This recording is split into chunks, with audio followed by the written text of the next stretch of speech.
So here's the special prosecutor John Durham's latest filing. He says that Igor Danchenko, the primary source for the discredited Steele dossier, this is the Russian source that Christopher Steele was relying on, was paid by the FBI as a confidential human source for 3 years, despite prior concerns and investigation that he was tied to Russian intelligence services. That's because about a decade ago, when he was at a think tank in Washington, D.C., and there was about to be a new president, some of those people were going into the new administration, and he grabbed them by the side and said, hey, I know people, you're going to have access to classified info. I have people that will pay top dollar for that.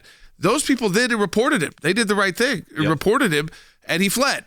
But then he comes back. And he comes back right when Christopher Steele is getting pushed out because he's violated department policies of leaking information to the press. So Steele gets pushed out. Who do they bring in to replace Steele? Igor. They bring Igor back. This is someone the FBI was concerned was Russian intel. And they bring him back for what purpose? Up until a month before the 2020 election. And the only purpose would be to continue to push their bogus claim that the dossier was legit. I want to read you exactly the wording used by Durham. I think this is coming from the brief filed in the U.S. District Court in the Eastern District of Virginia, which is Alexandria. In March 2017, the FBI signed the defendant up as a paid confidential human source of the FBI.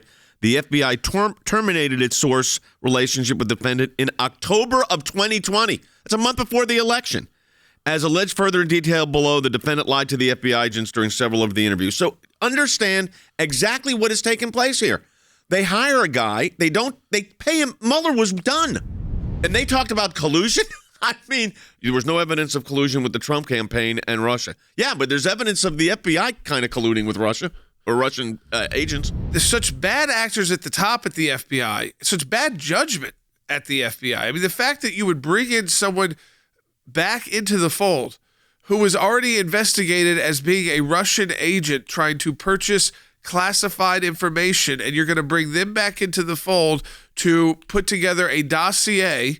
You're going to pay them out of taxpayer funds, make them an asset of the U.S. government when you suspected they were not some kind of double asset, but they were actually an asset of the Russian intelligence community. And why on earth this, again, formed the entire basis for why there was a special counsel. This is the United States Department of Justice bringing the case against Igor Danchenko.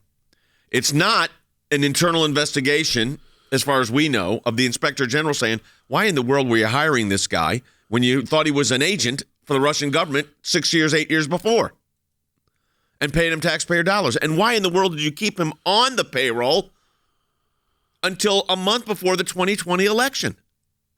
What possible justification did you have for that?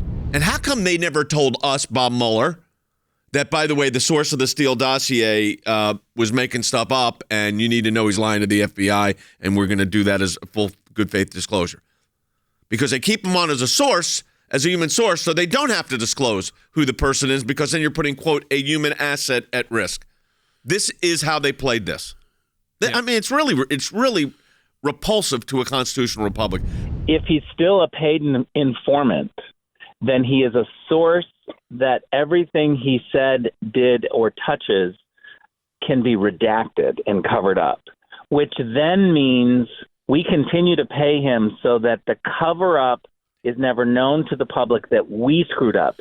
It's a public relations exercise for DOJ and the FBI, who knows that they messed up, but if they continue to pay Danchenko, then they get to say, you don't get to see any of the real truth, any of the information, because we have to keep a source's name covered.